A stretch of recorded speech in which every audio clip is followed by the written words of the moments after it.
بالله من الشيطان اللعين الرجيم.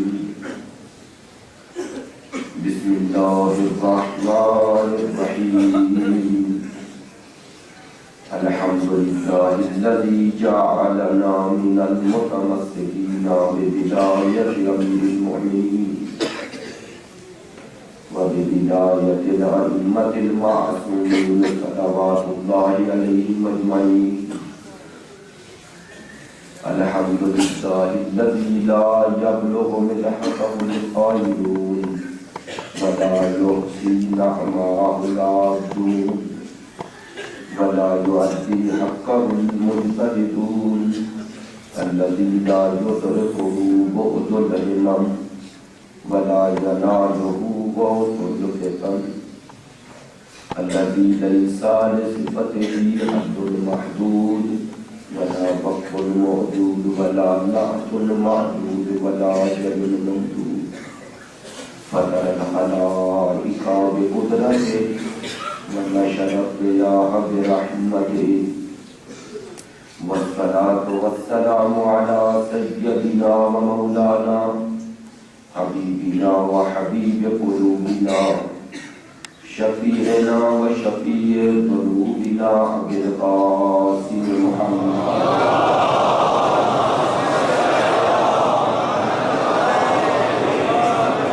وعلى آله الأطيبين الأطهرين الأجملين الأمجدين. واللعنة الدائمة على منكري فضائلهم وغاصبي حقوقهم من الآن إلى قيام يوم الدين. أما بعد، فقد قال سبحانه وتعالى في كتابه المجيد: بسم الله الرحمن الرحيم. وجعلناهم أئمة يهدون بأمرنا وأوحينا إليهم فعل الخيرات وإقام الصلاة وإيتاء الزكاة وكانوا لنا عابدين. رب اشرح لي صدري ويسر لي أمري واحلل عقدة من لساني يفقهوا قولي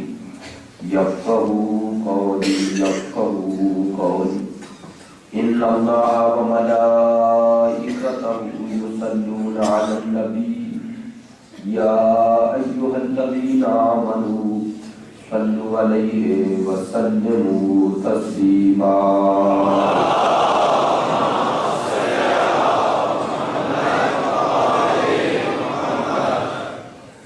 انتہائی واجب الاحترام معزز و مکرم عزیزان سید الشہداء محبان اہل بیت پیروان مکتب ولایت عاشقان مکتب شہادت،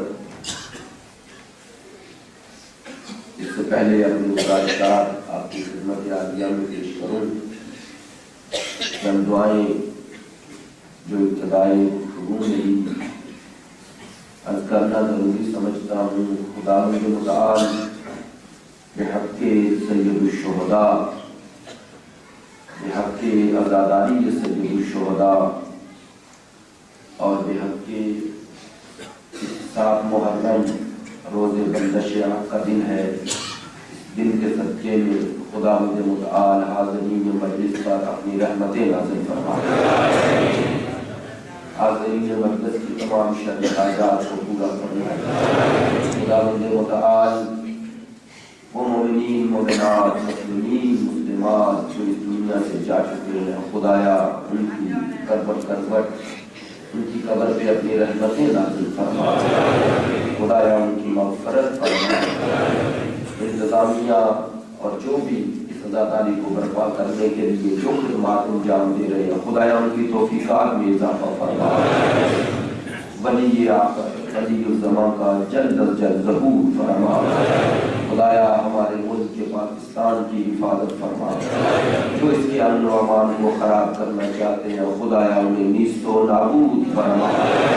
عالمی استقبال کو نیست و نابود فرما. مسلمانوں نے اتحاد و اتفاق عطا فرما. ایک صلوات پر آواز بلند.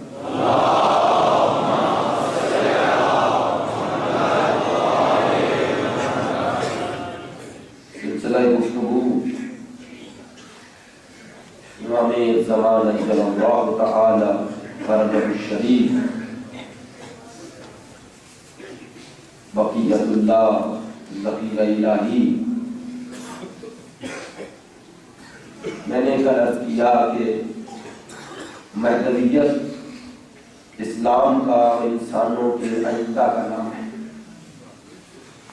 مہدویت ایک صرف علمی نظریہ نہیں ہے،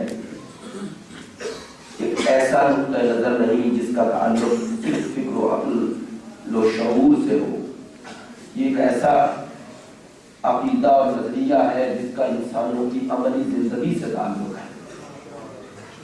یہ آئندہ جہان اور آئندہ کائنات کے بارے میں خداوند متعال نے جو انسانوں کو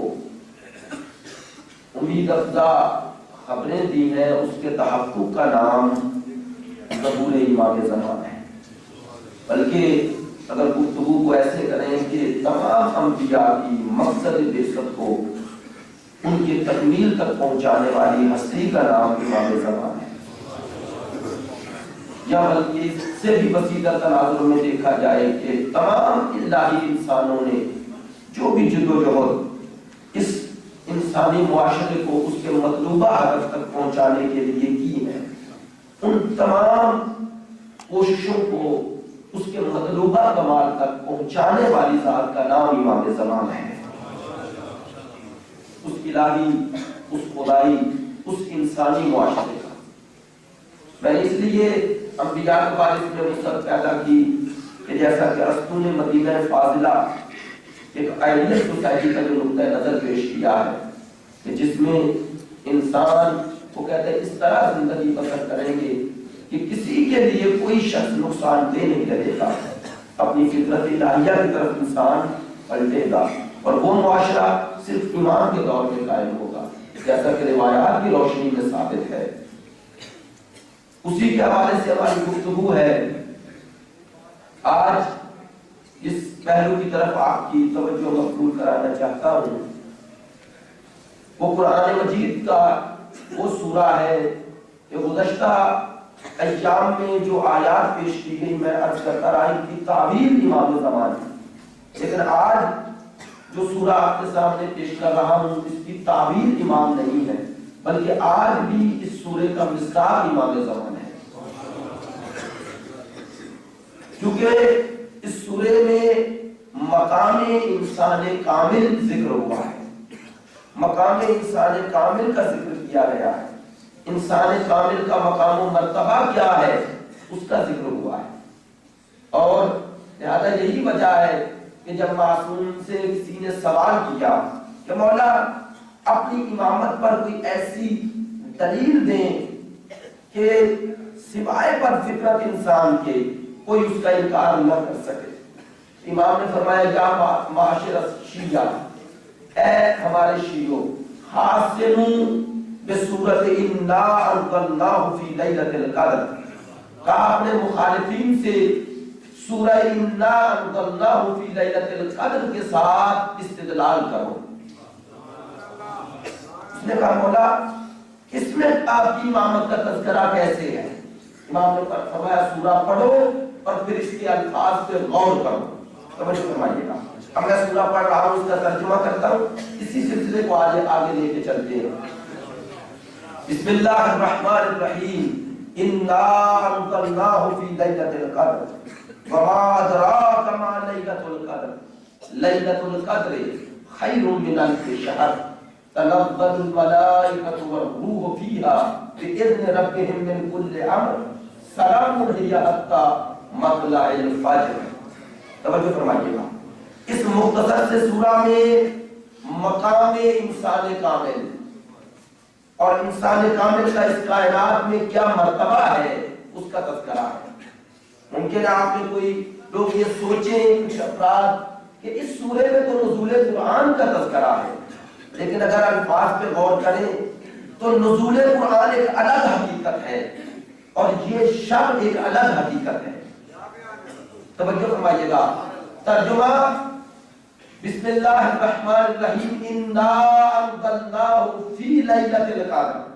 خدا فرماتا ہے ہم نے اس قرآن کو نازل کیا لیلۃ القدر میں، یعنی لیلۃ القدر ایک الگ حقیقت تھی، قرآن اس میں نازل ہوا ہے۔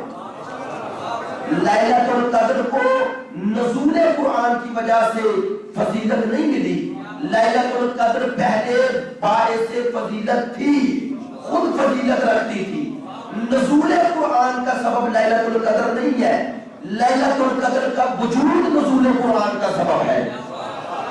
توجہ فرمائیے گا، لیلۃ القدر کیوں؟ فرمایا ہم نے لیلۃ القدر میں قرآن نازل کیا، تو لیلۃ القدر پہلے ہے، لیلۃ القدر وہ ظرف ہے جس میں قرآن نازل ہوا۔ زمان کے اعتبار سے لیلۃ القدر وہ ظرف ہے، اور مکان کے اعتبار سے قلب رسول وہ ظرف ہے۔ توجہ فرمائیے گا، لیلۃ القدر میں قرآن نازل ہوا، تو لیلۃ القدر پہلے تھی، اسی لیے قرآن اس میں نازل ہوا۔ میں آسان کر دیتا ہوں اپنے نوجوان بھائیوں کے لیے کہ دیکھیے یہاں اعلان روزانہ ہوتا ہے کہ اس مسجد امام صادق میں ٹھیک 9:15 بجے مجلس شروع ہو جائے گی یا 7 بجے شروع ہو جائے گی، مسجد امام صادق میں ہوگی۔ مسجد کا وجود پہلے ہے، مجلس بعد میں ہے۔ اسی طرح نزول قرآن سے پہلے لیلۃ القدر کا وجود ہے۔ اب دو چیزیں ہیں، اسی لیے الفاظ پہ غور کیجئے گا، اِنَّا أَنزَلْنَاهُ فِي لَيْلَةِ الْقَدْرِ وَمَا أَدْرَاكَ مَا لَيْلَةُ الْقَدْرِ۔ تعریف لیلۃ القدر کی ہو رہی ہے، نزول قرآن کی نہیں۔ تمہیں کیا معلوم لیلۃ القدر کیا ہے؟ لیلۃ القدر خیر من الف شہر، لیلۃ القدر 1000 مہینوں سے افضل ہے۔ یہ نہیں فرمایا لیلۃ القدر کان خیرا من الف شہر کہ لیلۃ القدر 1000 مہینوں سے افضل تھی، فرمایا یہ افضل ہے۔ لیلۃ القدر خیر من الف شہر، توجہ فرمائیے گا، تنزل الملائکۃ والروح فیہا، یہ شب کون سی شب ہے؟ تنزلو کہا، تنزلانی کہا، یہ نہیں فرمایا کہ ملائکہ نازل ہوتے تھے۔ توجہ، تنزلو میں اور تنزلہ میں فرق ہے۔ اگر تنزلہ کہا جائے تو ماضی کا صیغہ ہے کہ نازل ہوتے تھے، تنزلو مضارع کا صیغہ ہے، مضارع میں تجدد بھی ہوتا ہے، دوام بھی ہوتا ہے، تجدد بھی ہوتا ہے، دوام بھی ہوتا ہے۔ تنزل الملائکۃ والروح فیہا، کہا یہ وہ شب ہے، لیلۃ القدر وہ شب ہے جس میں ملائکہ اور روح نازل ہوتے ہیں اور ہمیشہ نازل ہوتے رہیں گے۔ میں آسان لفظوں میں بھی ترجمہ کر رہا ہوں، لیلۃ القدر وہ شب ہے جس میں ملائکہ نازل ہوتے ہیں، والروح اور روح نازل ہوتا ہے، اس شب میں نازل ہوتا ہے، من کل امر، ہر امر کے ساتھ، بِإِذْنِ رَبِّهِمْ، تیرے رب کے اذن سے نازل ہوتے ہیں، یعنی ملائکہ اپنی مرضی سے نہیں آتے، اذن الہی سے آتے ہیں، اور ایسے ہی نہیں آتے، اذن پروردگار سے جب آ رہے ہیں تو امر لے کے آ رہے ہیں، اور امر بھی چند نہیں، من کل امر، ہر امر لے کے آ رہے ہیں۔ اب توجہ فرمائیے، معصوم کیوں فرما رہے ہیں کہ اس سورے کو پیش کرو؟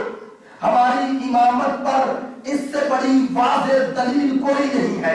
توجہ فرمائیے گا، پہلے حدیث سے تائید لیتے ہیں کہ لیلۃ القدر آیا تھی یا ہے۔ قرآن نے تو بتایا کہ ملائکہ کا نزول اس شب میں ہوتا ہے، اسی لیے جب نزول قرآن کا تذکرہ کیا تو انزلنا کہا، انزلہ ماضی کا صیغہ ہے، چونکہ بعد میں تذکرہ ہو رہا ہے تو انزلہ ماضی کا صیغہ استعمال کیا، لیکن جب شب کا تذکرہ کیا، نزول ملائکہ کا تذکرہ کیا تو پھر ماضی کا صیغہ استعمال نہیں کیا، پھر مضارع کا فیوچر ٹینس استعمال کیا کہ ملائکہ نازل ہوتے ہیں اور کہا قیامت تک ہوتے رہیں گے۔ توجہ فرمائیے گا اس پہلو سے، بس پتا چلا یہ شب ہر دور میں ہے، ہر سال ہے، نزول ملائکہ شب قدر میں ہر سال ہے، نزول روح ہر سال ہے، اذن پروردگار سے آنے والے یہ فرشتے ہر امر لے کے آ رہے ہیں، امن و سلامتی لے کے آ رہے ہیں۔ اب اصول کافی کتاب الحجہ حضرت ابی ذر رضی اللہ تعالیٰ عنہ سے روایت ہے، وہ فرماتے ہیں میں نے سرکار دو عالم سے پوچھا کہ یا رسول اللہ لیلۃ القدر ہے شیء تکون علی عہد الانبیاء، آیا لیلۃ القدر یہ ایسی شے ہے کہ جو گزشتہ انبیاء کے دور میں تھی، فَإِذَا قُبِضُوا رُفِعَتْ، جب وہ انبیاء چلے گئے تو لیلۃ القدر کی ساتھ اٹھا لی گئی؟ آپ نے فرمایا، سرکار دو عالم نے فرمایا اللہ بل ہے یا الی یوم القیامہ، لیلۃ القدر روز قیامت تک ہے، قیامت تک لیلۃ القدر ہے۔ توجہ عزیزان محترم، لیلۃ القدر روز قیامت تک ہے۔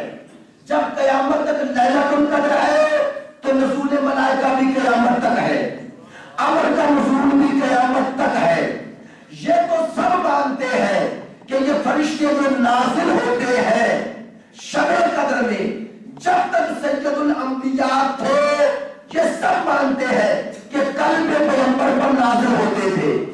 سوال یہ ہے کہ لیلۃ القدر قیامت تک ہے، نزول ملائکہ قیامت تک ہے، سرکار کے بعد وہ قلب جو ان فرشتوں کو حمل کر سکے، سرکار دو عالم کے بعد ایسی ہستی کہ جس کی نورانیت ویسی ہو جیسی سید الانبیاء کی ہے، جس کا باطن ویسا ہو جیسا سید الانبیاء کا ہے، وہ کون ہے؟ توجہ،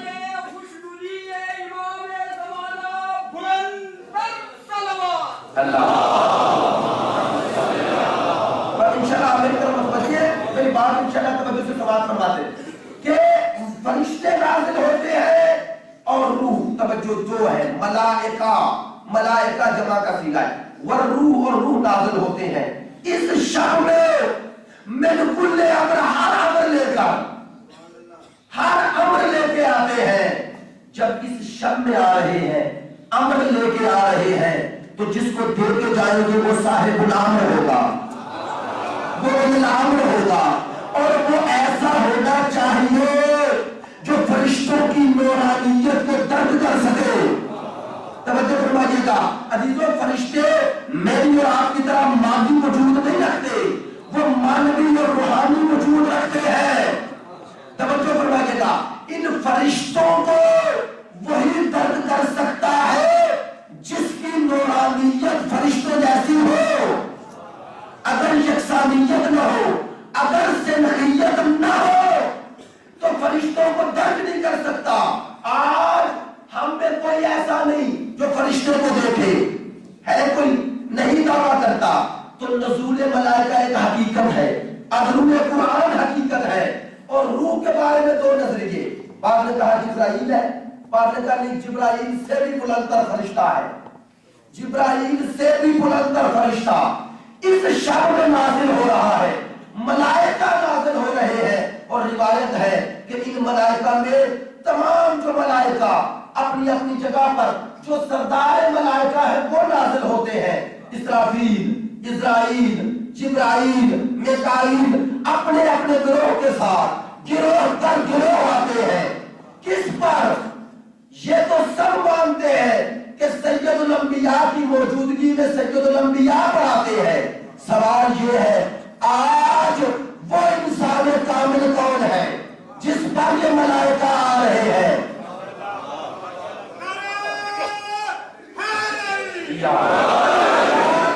اگر وہ وجود وہ انسان کامل نہ ہو تو انکار بیکار، اور یہ اپنی مرضی سے نہیں آ رہے، اذن پروردگار سے آ رہے ہیں، اور یہ خالی ہاتھ نہیں آ رہے، یہ ہر امر لے کے آ رہے ہیں۔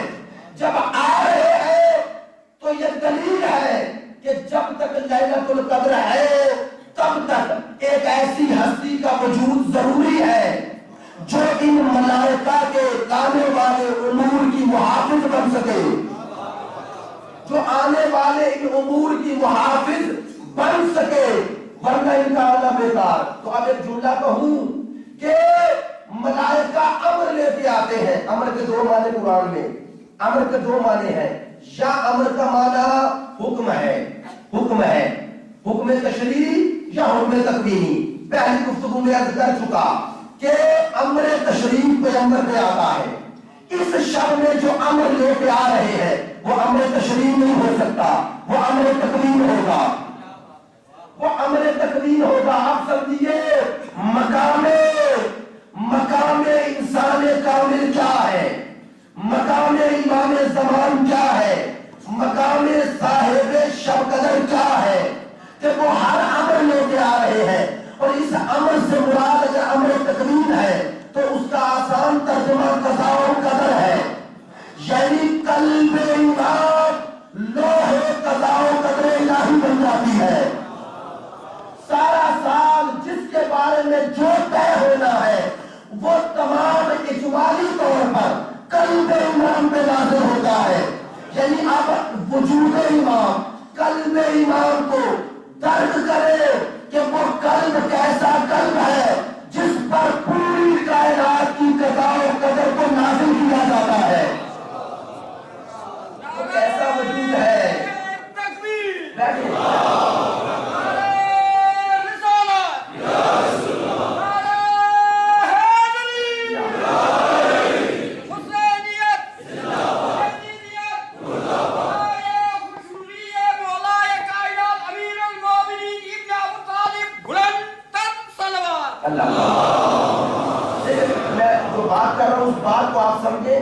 نعرہ لگانا کوئی اتنا مجھے پتا کچھ چل جائے گا، جس جگہ پر آپ کا کوئی دل چاہے گا وہ ہے۔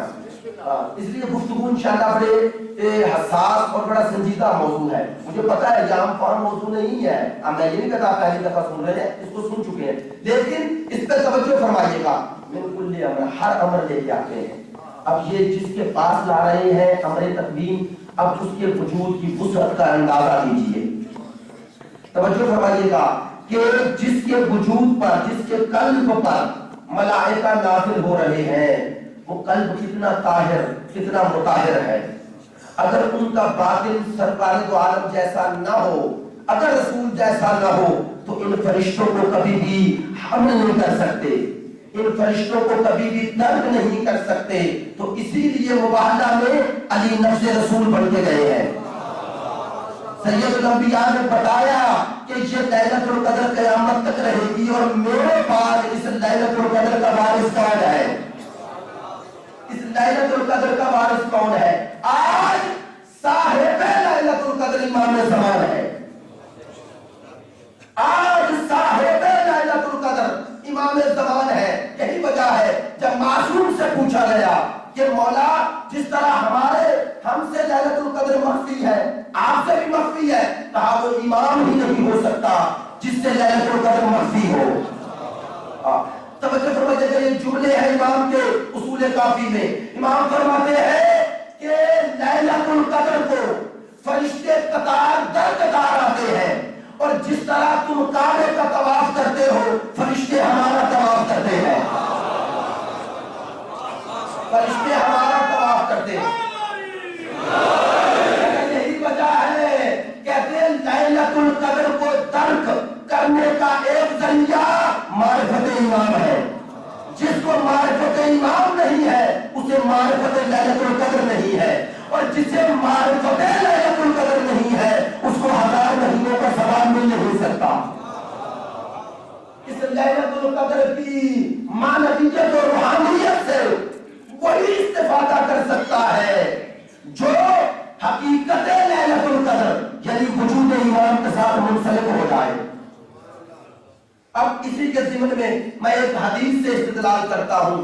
یہ امام ہے جس کی معرفت کا یہ مقام سید الانبیاء نے بتایا۔ وہ حدیث جو آپ سنتے ہیں، کیا من مات ولم یعرف امام زمانہ فقد مات میتۃ الجاہلیہ، کہ جو مر گیا اور اس نے اپنے زمانے کے امام کو نہ پہچانا، مطلقاً امام نہیں کہا، یہ نہیں کہا من مات ولم یعرف امامن، جو مر گیا اور امام کو نہ پہچانا، نہیں، امامت زمان وہی جس نے زمانے کے امام کو نہ پہچانا. ماتا میتتن جاہلیہ، فرماتے ہیں وہ ایسے مرا جاہلیت کی موت مرا.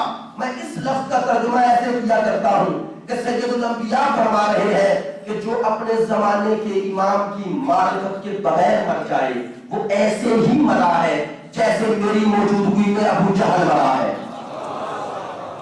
ابو جہل کی موت میں اور اس کی موت میں فرق نہیں ہے. یہی وجہ ہے جب معصوم سے پوچھا گیا جاہلیت سے مراد کیا ہے، فرمایا کفر کی موت. توجہ فرمائیے گا، کفر کی موت. اب حدیث کا ترجمہ کیا بنا؟ جو اپنے زمانے کے امام کی معرفت کے بغیر مر جائے وہ کفر کی موت مرا، کفر کی موت مرا. اب سوال ہے پہلا سوال یہ کہ وہ امام کون ہے جس کی معرفت کے بغیر مرنا کفر کی موت ہے؟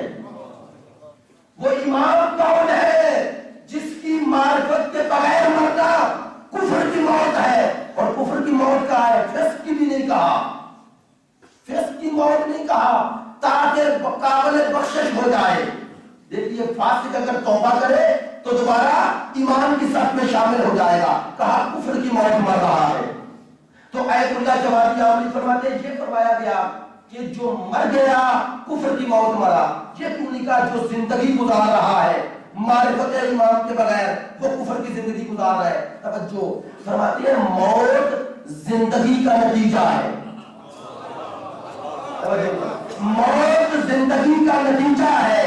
اگر دیکھنا چاہتے ہو اس کی زندگی کیسی ہے تو دیکھو اس کی موت کیسی ہے. میں ایک جملہ کہہ رہا ہوں، یہ نہ دیکھا کرو ابتدا کیسی ہے، یہ دیکھا کرو انتہا کیسی ہے.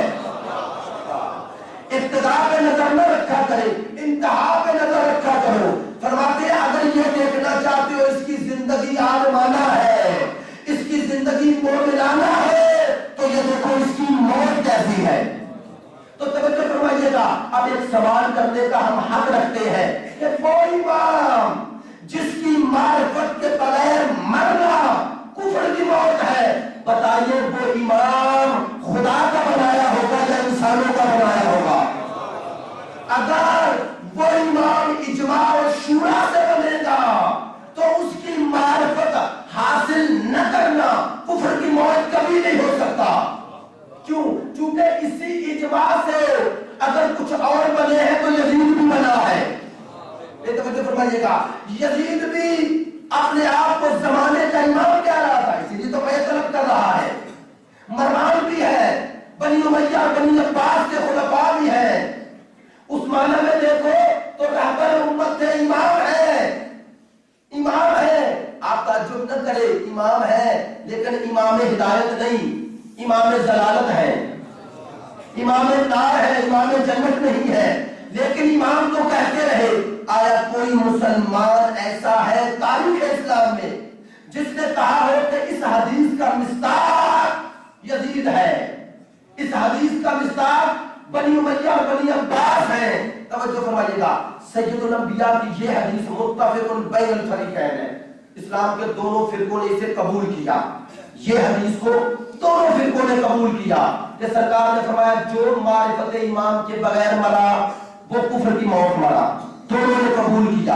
اب پتہ چلا ہر دور میں ایک امام بھی ہوگا اور ایسا ہوگا کہ اس کی معرفت، اس کی عدم معرفت اس طرح ہے جیسے رسول کی معرفت حاصل نہیں کی، مساوی ہے. اس کی انکار اور رسول کا انکار یہ مساوی ہے. اب سمجھیے حسین کیوں یزید کے مقابلے پہ آئے تھے؟ تاکہ اس آیت، اس روایت کے مصداق کا تعین کیا جائے. فرمایا اگر اس حدیث کا مصداق یزید ہوتا تو میں کبھی یزید کا انکار نہ کرتا. تو وہ امام بندوں کا بنایا نہیں ہوگا، خدا کا بنایا ہوگا. اور اس کی معرفت آج بھی جاہلیت سے نکال کر نور ایمان میں لے آئے گی. آج بھی اس امام کا وجود ضروری ہے. یہ ہے فلسفہ کہ امام سے کبھی زمین خالی نہیں رہ سکتی. اس کا ہر دور میں حی ہونا اور وجود ہونا ضروری ہے. توجہ، موجود ہونا ضروری ہے. میں یہ نہیں کہہ رہا کہ وہ ہوگا اسے سب دیکھیں گے. دیکھیے غیب شہود کی ضد ہے، شہود کے مقابل آتا ہے، حضور کے نہیں. سمجھے فرما رہے ہیں؟ غیب کا معنی یہ نہیں ہوتا کہ اس کا وجود نہیں ہے، غیب کا معنی یہ ہے کہ وجود رکھتا ہے لیکن ہمیں نظر نہیں آتا، ہمیں نظر نہیں آتا، وجود رکھتا ہے ہمیں نظر نہیں آتا۔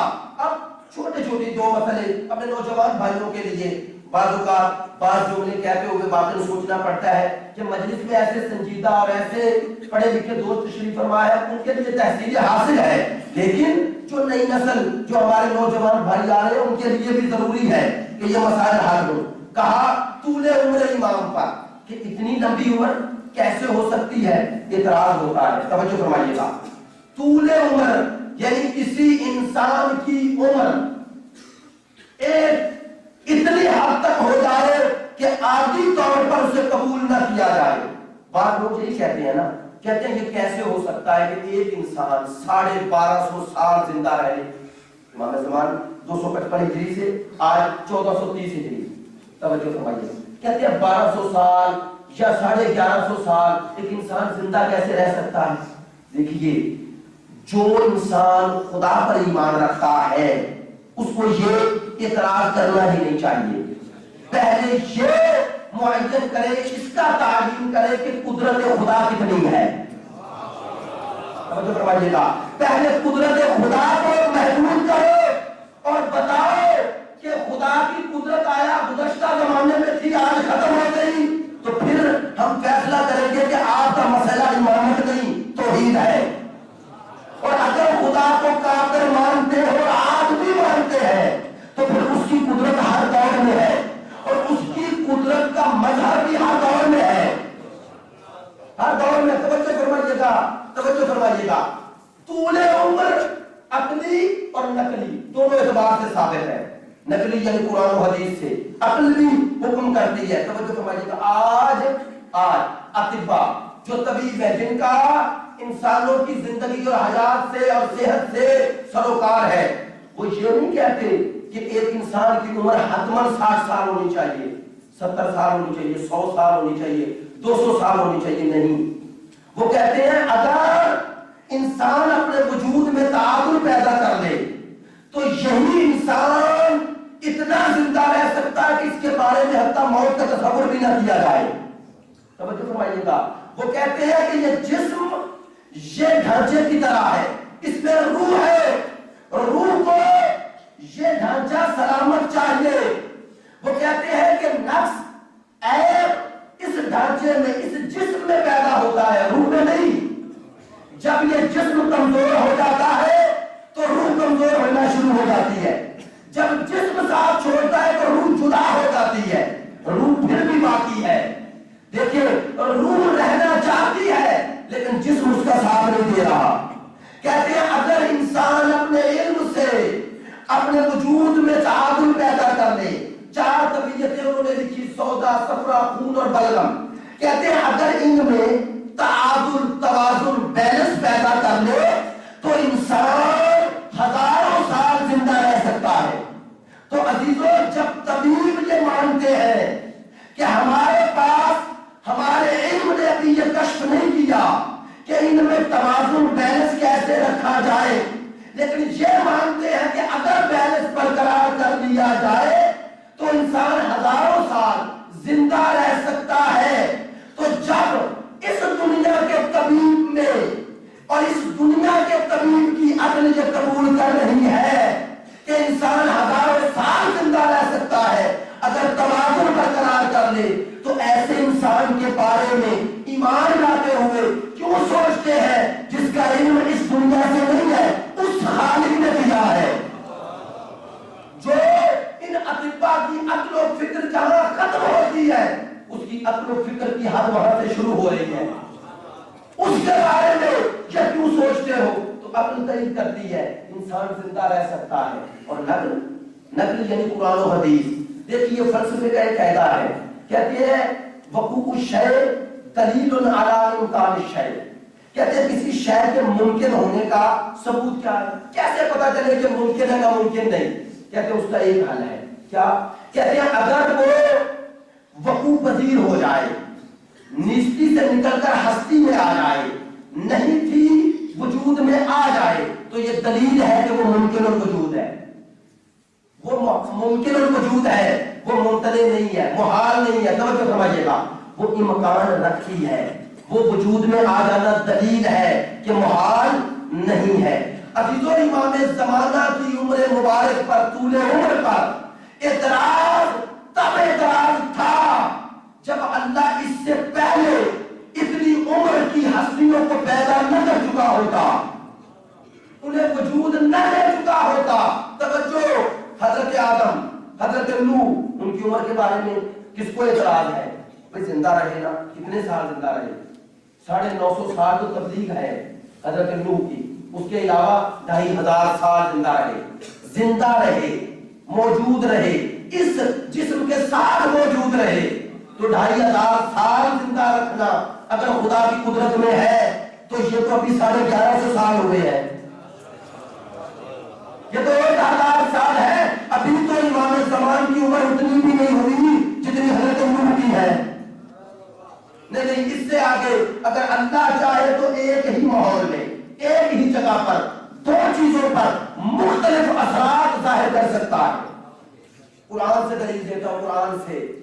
نبی ہیں چلے، بستی کو دیکھا، کہنے لگے یا اللہ کہ بستی تباہ ہو گئی، آیا تو مردوں کو دوبارہ زندہ کرے گا؟ کیسے زندہ ہوگی؟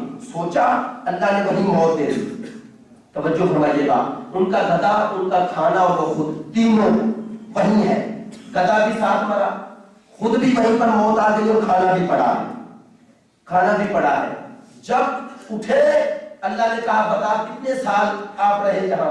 انہوں نے کہا 1 یا 2 دن۔ قرآن کہہ ہے 1 یا 2 دن، اللہ نے کہا نہیں 100 سال، یہ کہا نا 100 سال۔ اللہ نے کہا اپنے گدھے کی طرف دیکھ، اس کی ہڈیاں گل سڑ گئی تھی، کہا اللہ نے کہا کھانے کی طرف دیکھ، گدھا گل سڑ گیا لیکن کھانا اسی طرح تر و تازہ ہے۔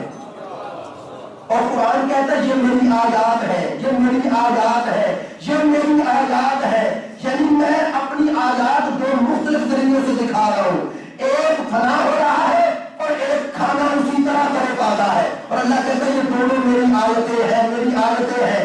اللہ جب اپنی چھوٹی آیات کو ایک ہی جگہ 2 حصوں میں رکھ سکتا ہے تو جو اللہ کی سب سے بڑی آیت ہے،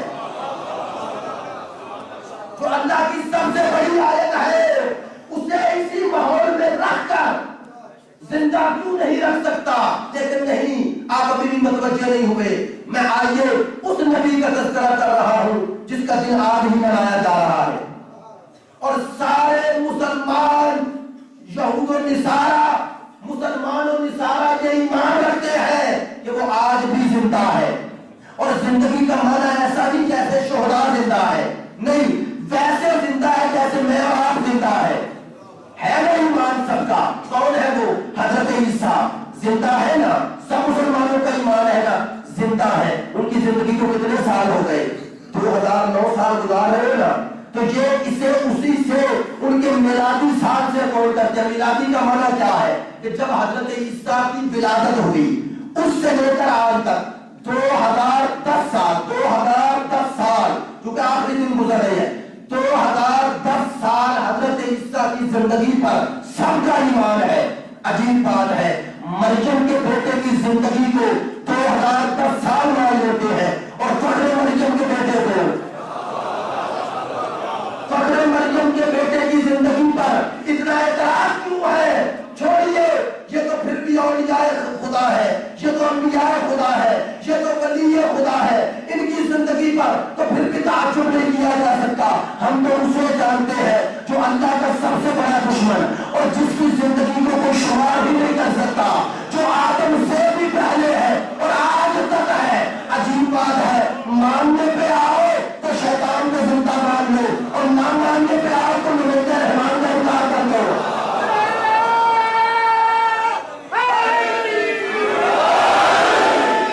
ماننے پہ آئے تو شیطان کی زندگی مان لے، اور نہ ماننے پہ آؤ تو نبی رحمان کی زندگی کا انکار کر دو۔ معذرت کے ساتھ اگر اسے آپ محسوس نہ کریں تو جملہ ضرور کہوں گا کہ یہ اپنے اپنے مقدر کی بات ہے، جس کا جس سے تعلق ہے وہ اسی کی زندگی پر ایمان لائے۔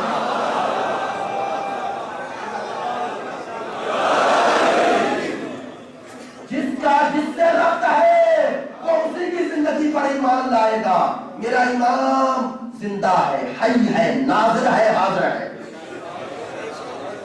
خدا کی دی ہوئی قدرت سے ہمارے ہر عمل میں اس کی نظر ہے، بلکہ ہمارے قضاء و قدر کا پہلا سبب اس کا قلب ہے۔ اس کے قلب پر پوری کائنات کے تمام اسرار و رموز نازل ہوتے ہیں۔ یہی وجہ ہے پروفیسر ہنری کوربن، جس کے علامہ سید محمد حسین طباطبائی کے ساتھ مناظر ہوئے، ان کے بعد میں بعض لوگ کہتے ہیں کہ وہ مستبصر ہو گئے، شیعہ ہو گئے، مسلمان ہوئے اور شیعہ ہو گئے۔ انہوں نے ایک کتاب لکھی ولایت در تشیع، آج بھی موجود ہے، میرے پاس فارسی میں ہے۔ اس کے مقدمے میں لکھتے ہیں، کہتے ہیں میں نے اسلام قبول کیا پھر شیعت کو قبول کیوں کیا؟ وہ کہتا ہے چونکہ میرے رویات رفانی تھے شروع سے، اور میں یہ نہیں مان سکتا کہ یہ کائنات ہو اور اس کائنات میں ایک ایسی ہستی نہ ہو جو بندوں کو خدا سے ملائے۔ توجہ، وہ فرماتے ہیں تین مذہب ہیں جن کا یہ دعویٰ ہے کہ خدائی مذہب ہے، یہودیت، نصرانیت اور اسلام۔ توجہ فرمائیے گا، کہتے ہیں یہودی خدا اور بندے کے درمیان رابط کے قائل تھے، ہے نہیں۔ ان کے نزدیک بھی حضرت موسیٰ کے بعد یہ رابطہ ختم۔ کہتے ہیں اب ان کے پاس بھی کوئی ایسی ہستی ان کے عقیدے میں نہیں ہے جو خدا اور بندوں کے درمیان رابط بن سکے۔ کہا نصارہ کے نزدیک، عیسائیوں کے نزدیک بھی حضرت عیسیٰ سولی پہ چڑھ گئے، ان کے نزدیک بھی یہ رابطہ ٹوٹ گیا۔ توجہ فرماتے ہیں کہ اسلام کے دو بڑے فرقے تھے، ایک تشیع، ایک تسنن۔ میں طنز نہیں کر رہا، انہوں نے لکھا، کہتے ہیں میں نے تسنن کا مطالعہ کیا کہ یہ خدا اور بندے میں رابط کے قائل ہے یا نہیں۔ کہا ان کا نظریہ بھی یہ ہے کہ یہ رابطہ سرکار تو عالم تک تھا،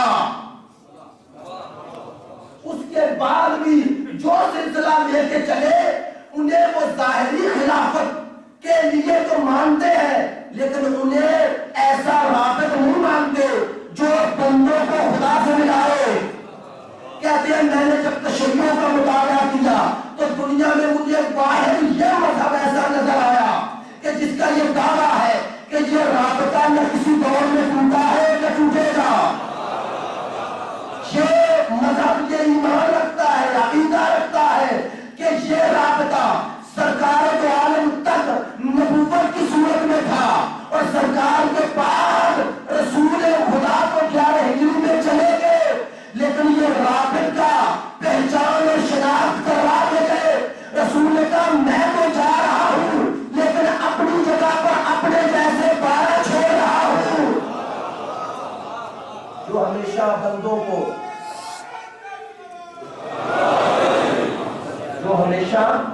خدا کو بندوں سے ملاتے رہیں گے، بندوں کو خدا سے ملاتے رہیں گے۔ وہ رابط امام زمان ہے، وہ رابط امام زمان ہے۔ اور میرے دوستوں، میرے بھائیوں، میرے عزیزوں، کیسے امام کے منتظر ہیں؟ اس امام جس کا انتظار سارے نبیوں نے کیا۔ منتظر وہ ہوتا ہے جو آئندہ کے بارے میں مثبت سوچ رکھتا ہو۔ توجہ فرمائیے گا، انتظار آئندہ کا ہوتا ہے، اور انتظار اسی کو ہوتا ہے جسے اعتبار ہو۔ جب اعتبار ختم ہو جائے تو انتظار خود بخود ختم ہو جاتا ہے۔ توجہ فرمائیے گا، یہ بارش کا انتظار کسان کرتا ہے، فصل کے لیے کرتا ہے نا، کیوں کرتا ہے؟ اگر اسے اعتبار نہ ہو تو انتظار نہ کرے گی۔ ایک بات دوسرا، چونکہ بارش سے آنے سے اسے فائدہ پہنچتا ہے لہذا وہ انتظار کرتا ہے، لیکن وہ جس بیچارے کا مکان کچا ہے وہ بھی بارش کا انتظار کرتا ہے؟ نہیں کرتا۔ وہ کیا کرتا ہے؟ کرتا ہے، وہ ڈرتا ہے اور یہ انتظار کرتا ہے۔ تو یاد رکھیے، ڈر وہاں ہوتا ہے جہاں کسی کے آنے سے نقصان کا اندیشہ ہو، اور انتظار وہاں ہوتا ہے جہاں کسی کے آنے سے فائدہ ہو۔ تو آج دیکھو انتظار کون کر رہے ہیں اور ڈر کون رہے ہیں؟ انتظار کون کر رہے ہیں اور ڈر کیوں کون رہے ہیں؟ اب ایک سوال ہے تو عام فہم جو کیا جاتا ہے اکثر کہ ہم انتظار کریں، اس انتظار کا فائدہ کیا؟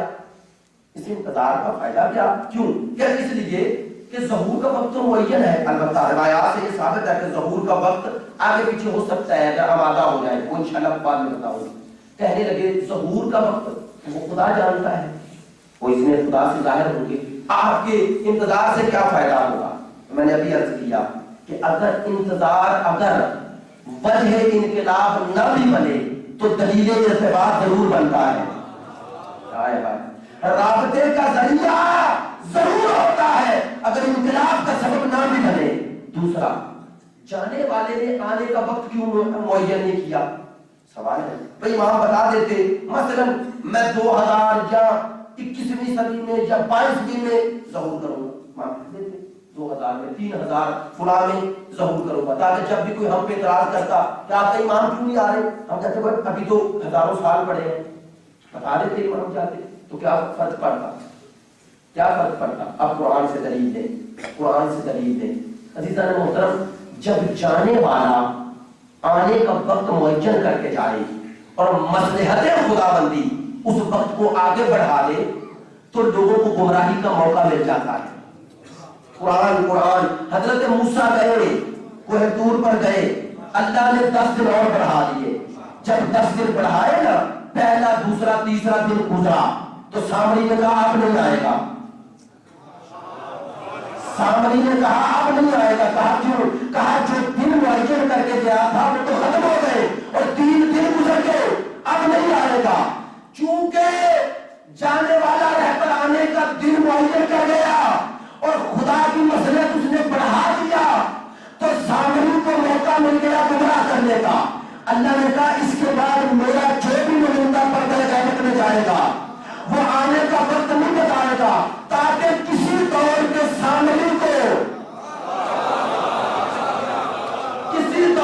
سامری کو میرے نمائندے کی امت کو گمراہ کرنے کا موقع نہ ملے، تاکہ جب بھی کوئی کہے کہ وہ نہیں آئیں گے تو کہہ سکو کہ جب وہ وقت ہی معین کر کے نہیں گئے تو تمہیں کس نے بتایا کہ وہ نہیں آئیں گے.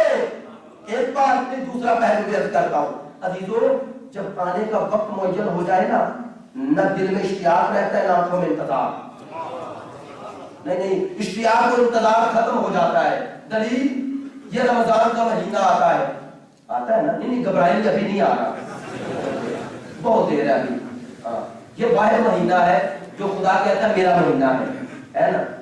11 مہینوں کا ہم بڑی شدت سے یا کبھی انتظار نہیں کیا، کبھی آپ نے دیکھا ہے. لیکن یہ جو واحد مہینہ اللہ ہے، اس کے آنے کا کوئی انتظار نہیں کرتا، اس کے جانے کا سب کرتے ہیں. کرتے ہیں یا نہیں؟ سال میں کسی چاند پر جھگڑا نہیں ہوتا، یہ رمضان کے چاند پہ ہوتا ہے. رویت حلال کا پتہ ہی اس پہ چلتا ہے کہ پاکستان میں کوئی ایسی کمیٹی ہے جس کا یہ کام ہے کہ رمضان کے ختم کرنے کا اعلان کرے. سال میں صرف یہ مہینہ جب ان کے لیے اہتمام ہوتا ہے اور کسی مہینے کے لیے نہیں ہوتا. کتنا مظلوم ہے. ایک ہی مہینہ پورے سال میں خدا کا تھا اور اس کا بھی استقبال تو نہیں کیا جاتا، جانے کا اعلان ضرور ہوتا ہے اور بڑے اہتمام سے ہوتا ہے. پر کر رمضان آتا ہے، اب کبھی 29 کا چاند کبھی 30 کا ہو جاتا ہے. اب اگر 29 کا دن چلے تو آپ نے کبھی دیکھا ہے نا کہ لوگ ذوق اور شوق سے دیکھ رہے ہیں چاند، دیکھتے ہیں. اب چاند کا نظر آنا میرے اور آپ کے اختیار میں نہیں، ورنہ ہم اس مہینے کا چاند طلوع ہی نہ ہو لیں، چاند نظر ہی نہ آئے، لیکن ہے تو اللہ کے ہاتھ میں. اب 29 کو چاند نظر نہ آئے، اگر نہ آئے اور 30 کا دن ڈھلے تو آپ نے کبھی دیکھا ہے کہ اسی شدت سے، اسی شوق سے، اسی ذوق سے لوگ چاند دیکھتے نہیں؟ دیکھتے نا. کیوں نہیں دیکھتے؟ ایک دن پہلے جو جذبہ تھا ایک دن بعد کم کیوں ہو گیا؟ چونکہ 29 کو دن معین نہیں تھا، آنا اور نہ آنا برابر تھا، تو انتظار بھی تھا، اشتیاق بھی تھا. اور چونکہ 30 کا مہینہ ہوتا ہے، اسلامی مہینہ 30 کا ہے، ایک دن آگے پیچھے نہیں ہو سکتا، 30 سے آگے نہیں ہو سکتا. چونکہ 30 معین ہو گیا، نہ انتظار رہا نہ اشتیاق رہا. اب پتا چلا انتظار کا فائدہ کیا ہے، انتظار کا فائدہ کیا اور وقت معین نہ کرنے کا فائدہ کیا ہے. کہا آنے کا وقت ہے، آؤں گا ضرور، لیکن وقت معین کر کے نہیں جا رہا، اس لیے تاکہ تمہارے دل میں اشتیاق بھی رہے، تمہاری آنکھوں میں انتظار بھی رہے. اور یہ اشتیاق و انتظار کے ملاپ کا نام محبت ہے. کہا جتنا یہ اشتیاق بڑھے گا، جتنا یہ انتظار بڑھے گا، اتنی محبت بڑھے گی. کہا یہ امت کی محبت نہیں، یہ آل کی محبت ہے. جتنی محبت بڑھتی جائے گی اتنی رسالت عطا ہوتا جائے گا. اجر رسالت ادا ہوتا جائے گا. کہا اس کے منتظر بنو. اور اس کے انتظار کا فائدہ کیا ہے؟ معصوم سے روایت ہے، چھٹے معصوم سے فرماتے ہیں جو مر گیا لیکن ہمارے منتظر کے انتظار کے تقاضوں کو پورا کرتا رہا، فرماتے ہیں وہ ایسے ہی ہے جیسے وہ جس نے ہمارے آنے والے اس امام قائم کو دیکھا ہے، اسے وہی اجر ملے گا. اور کہتے ہیں اگر مخلصانہ چلا گیا وہ امام آ کر اسے زندہ کرے گا، زندہ کرے گا. مخلصانہ انتظار. عزیزان محترم برادران گرامی اکرام، یہ امام منتظر، امام منتظر جس کا انتظار کر رہے ہیں. کتنے خوش قسمت ہے وہ لوگ تشیع تسنن میں جو کہ نمائندہ الہی ایک انسان کامل کے منتظر ہے. کتنا پاکیزہ ہے یہ انتظار، کتنا عظیم ہے یہ انتظار. اور یہ انتظار ہے جو مایوسیوں سے، ناامیدیوں سے بچاتا ہے، جو انسانوں کو حوصلہ دیتا ہے، جرأت دیتا ہے، جو انسانوں کے اندر یہ شعور پیدا کرتا ہے، جو انسانوں کو مایوسی اور ناامیدی سے نکالتا ہے. ہاں، اس انتظار کو معاشرے میں کیسے لانا ہے یہ ایک مسئلہ ہے. اس انتظار، اس باور کو پوری دنیا تک کیسے پہنچانا ہے یہ ہے. وہ عالمی انقلاب کے لیے راہ ہموار کیسے ہو، اس راہ ہموار کرنے کا ایک ذریعہ خود سازی ہے، خود شناسی ہے، تقویٰ ہے، خدا خوفی ہے، خدا سے محبت ہے، قرب خدا ہے. اور اس قرب خدا کا ایک ذریعہ یہ مجالس ہے. ایام عزا اپنے آخری مرحلے کو جا رہے ہیں. یقینی بات ہے ان دنوں میں مومنین کرام اپنے گھروں سے نکلتے ہیں. ایک بات ضرور کہوں گا کہ آج عزاداری برپا کرنا اور عزاداری کے لیے آنا، خدا کی قسم یہ میں خوش آمد نہیں کر رہا، یہ جہاد ہے، یہ جہاد ہے. آج زیارت عاشورہ کے ان جملوں کی عملی تفسیر ہے اگر کوئی مجلس میں آ جائے. کن جملوں کی جو ہم پڑھتے ہیں کہ کاش مولا ہم تیرے ساتھ ہوتے، فنفوز فوزا عظیما، ہم کربلا میں ہوتے تو عظیم مرتبے پر فائز ہوتے، آپ کی رفاقت میں شہادت دیتے. پڑھتے ہو نا؟ کہتے ہیں. میں کہتا ہوں امام کے وجود کے ساتھ امام کی حمایت کرنا اگر یہ سعادت ہے تو آج پیام امام کو بچانے کا مرحلہ ہے. اور امام نے جس پیام کے لیے قربانی دی اس پیام کو بچانے کا ذریعہ یہ مجالس ہے. اور ان مجالس کو بچانا حسینیت کو بچانا ہے. آج زیارت عاشورہ کے ان الفاظ کی عملی تفسیر ہے. دشمن یہ چاہتا ہے، آج کا یزیدی فکر کا حامل شخص یہ چاہتے ہیں کہ آپ ڈر جائیں، گھروں میں رہیں. میری آپ سے اپیل ہے کہ آج کردار زینبی پر عمل کرتے ہوئے اپنے گھروں سے نکلنا ہے اور آج کی یزیدیت کو بتانا ہے کہ جو یزیدیت کے سامنے شکست کھا جائے وہ حسینیت نہیں ہے.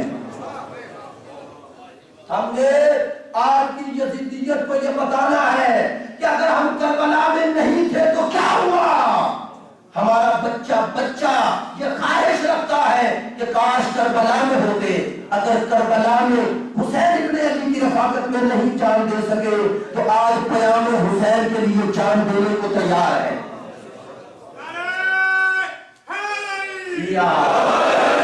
تیار ہے. لہذا ڈرنا نہیں ہے، خوف زدہ نہیں ہونا، کیونکہ خوف اور حسین کا یہ جوڑے نہیں ہے. جو ڈر جائے وہ حسین والا نہیں. حسین والا تو وہ ہو سکتا ہے کہ جب سید الشہداء نے کلمہ استرجاع پڑھا انا للہ و انا الیہ راجعون تو کیا کہا؟ 18 سال کا جوان، جوانی میں زندگی کتنی پیاری ہوتی ہے. کہا بابا جان یہ جملے کیوں پڑھے؟ کہا یہ لشکر ہمیں مارنے آ رہے ہیں. تو کیا کہا تھا علی اکبر نے؟ بابا جان ہم حق پر ہیں. کہا کیوں نہیں؟ کہا بابا پھر کیا پرواہ، موت ہم پہ آ پڑے یا ہم موت پہ جا پڑے. موت ہمارا انتخاب کرے یا ہم موت کا انتخاب کرے. میرے دوستو آج نوجوانوں کو یہ جذبہ دے کے گھروں سے نکلنا ہے. ہمیں ان دنوں میں اب گھر نہیں بیٹھنا، اب دشمن کو بتانا ہے کہ جتنا تمہارا ظلم بڑھے گا اتنی ہماری جرأت بڑھے گی، جتنا تمہارا ظلم بڑھے گا اتنے ہمارے حوصلے بڑھیں گے. کیوں؟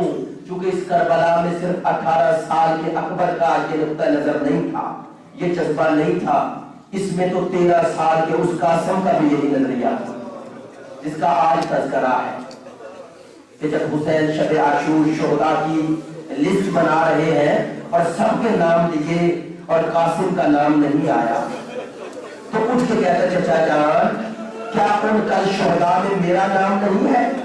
تو حسین ابن علی نے ایک سوال کیا تھا، بتا تیرے نزدیک موت کیسی ہے؟ قاسم موت کو کیسا سمجھتا ہے، کیسا پاتا ہے؟ تو کیا جواب دیا؟ خدا کی قسم تاریخ انسانیت میں ایسا جواب نہیں ملے گا، ایسا بامعرفت جواب، ایسا عظیم جواب جو 13 سال کے قاسم دے رہے احلام من العسل، چچا میرے نزدیک موت شہد سے زیادہ شیریں ہے، شہد سے زیادہ شیریں۔ کہتے جب نام نہیں آیا نا حضرت قاسم کا، عزاداران حسین، عزاداران حسین، آج 7 محرم کا دن ڈل چکا، آج خیام حسینی سے اگر دل کی کانوں کے ساتھ سنو تو ایک صدا آ رہی ہے، العطاش العطاش، آج اصغر کی پیاس شروع ہو رہی ہے، آج شہداء کربلا کی پیاس کی ابتدا ہے، آج ایک یتیم کا تذکرہ ہے، کربلا کی ایک یتیم کا تذکرہ ہے، عزاداران حسین۔ میں کہتا ہوں مادر حضرت قاسم حضرت ام فروہ کی عجیب قسمت ہے، عجیب قسمت ہے۔ دیکھیے آپ جانتے ہیں خدا نہ کرے کسی کے ساتھ ایسا ہو، خدا نہ کرے اگر کسی خاتون کا شوہر دنیا سے چلا جائے نا اور اس کا چھوٹا سا بچہ ہو تو کہتے ہیں لوگ جب تراسا دینے آتے ہیں نا تو کیا کہتے ہیں؟ کہتے ہیں ہمیں بڑا افسوس ہے لیکن فکر نہیں کرے یہ آپ کا بیٹا چند سالوں میں آپ کا سہارا بن جائے گا نا۔ ماں کی نگاہوں کا مرکز پھر بیٹا ہوتا ہے، ماں کی نگاہوں کا مرکز بیٹا ہوتا ہے نا۔ جناب ام فروہ کی عجب قسمت ہے کہ شوہر کے جنازے پہ تیر دیکھے اور بیٹے کا جنازہ تیروں پہ دیکھا۔ جناب قاسم کی ماں کی عجب قسمت ہے کہ شوہر کے جگر کے ٹکڑے دیکھے اور بیٹے کی لاش زندگی میں پامال دیکھی۔ عزاداران حسین کہتے ہیں جب امام نے نام نہیں نہ لیا حضرت قاسم کا، اتنی محبت تھی قاسم سے، حسین ابن علی کو جانتے تھے کہ اس شہداء کی لسٹ میں ہے قاسم، جان بوجھ کے نام نہیں لیا۔ کہتے ہیں جب حضرت قاسم آئے نا کہا چچا جان میرا اس شہداء میں نام نہیں ہے، گلے لگایا، پیشانی پہ بوسہ دیا اور کہا قاسم تو درکنار، کل شہید ہونے والوں میں اصغر کا نام بھی ہے۔ اب روایت کے جملے ہیں جب سنا نا قاسم نے میرا نام ہے خوش ہو گئے، لیکن ایک مایوسی ہے اور وہ کہتے ہیں چچا جان کیا یہ فوجی اشکیا خیموں میں آ جائے گی؟ حلقہ سے لونا علی الخیام، کیا یہ خیموں تک پہنچ جائے گے جو آپ اصغر کا نام لے رہے ہیں؟ مظلوم کربلا کہتے ہیں نہیں، اصغر کو میں خود لے کے جاؤں گا۔ کیوں حسین نے تسلی دی قاسم کو کہ قاسم گھبراؤ نہیں، یہ خیام میں نہیں آئے گے، اصغر کو کم از کم میں لے کے جاؤں گا۔ اور مل کے کہے قاسم یہ شب عاشور ہے، قاسم شب عاشور ہے، آج کسی کی جرات نہیں ہے خیموں کی طرف آ سکے، آپ نے صرف سنا برداشت نہ کر سکے کہ یہ فوج اشکیا خیموں کے قریب آئے گی۔ اللہ جانے سید الصالحین یہ کیسے دیکھتا، اللہ جانے میرے چوتھے امام نے وہ منظر کیسے دیکھا جس سے امامت کا پہلا سوال اس کی پھوپھی نے کیا جب کہا بیٹا اگر آنکھیں کھولیے میرے سر پہ چادر نہیں ہے۔ قاسم اجازت مانتے ہیں، حسین کہتے تجھے کیسے بھیجوں، تو میرے بھائی کی نشانی ہے، میرے بھائی کی نشانی ہے۔ ایک دفعہ خیمے سے باہر آتے ہیں رونا شروع کرتے ہیں، کہتے ہیں خیمے کی ایک دروازے پہ بیٹھ گئے، پیشانی پہ ہاتھ ہے، کچھ سوچ رہے ہیں، رو رہے ہیں۔ ایک دفعہ ذہن میں آیا کہ بابا نے مجھے بچپن میں میرے بازو سے تعویذ باندھا تھا اور کہا تھا بیٹا اگر ایک وقت آئے جب چچا اجازت نہ دے تو تعویذ ضرور کھولنا. تعویذ کھولا جیسا کہ روایات میں ہے. تعویذ میں لکھا تھا قاسم کربلا میں میں نہیں ہوگا, کربلا میں میں نہیں ہوگا. جب حسین پہ مشکل وقت آ جائے میرے بھائی کو یہ تعویذ دکھانا. تعویذ لا کے دکھایا, لکھا بھائی میرے بیٹے کو میری طرف سے قربانی کے لیے اجازت دے دینا. کہتے امام نے ایک جملہ کہا قاسم یہ تعویذ نہیں ہے, یہ تیری موت کا پروانہ ہے, اپنی موت کا پروانہ لے آئے. قاسم میری طرف سے اجازت ہے, لیکن ایک دفعہ بیویوں سے ماں سے تو مل کے آؤ. کربلا کی کیسی شیر دلوائے ہے. جب قاسم آئے نا ماں کے سامنے, اماں جان مجھے اجازت مل گئی, اماں جان مجھے اجازت مل گئی. قاسم تیری رگوں میں بھی بنی ہاشم کا خون ہے, تیری رگوں میں بھی حسن کا خون ہے. دیکھ ذرا میدان میں شجاعت کے ایسے جوہر دکھانا کہ پتا چل جائے فوج اشقیا کو. اماں گھبرائے نہیں, مجھے اجازت دے. میں نے روایات کے یہ جملے پڑھے کہ قاسم اتنا خوبصورت تھا کہ فوج اشقیا کا ایک سپاہی کہتا ہے جب قاسم آئے ہیں نا میدان میں کیوں لگتا تھا جیسے چودھری کا چاند آ گیا. مجھے بتاؤ جو دشمن کی نظر میں چودھری کا چاند ہو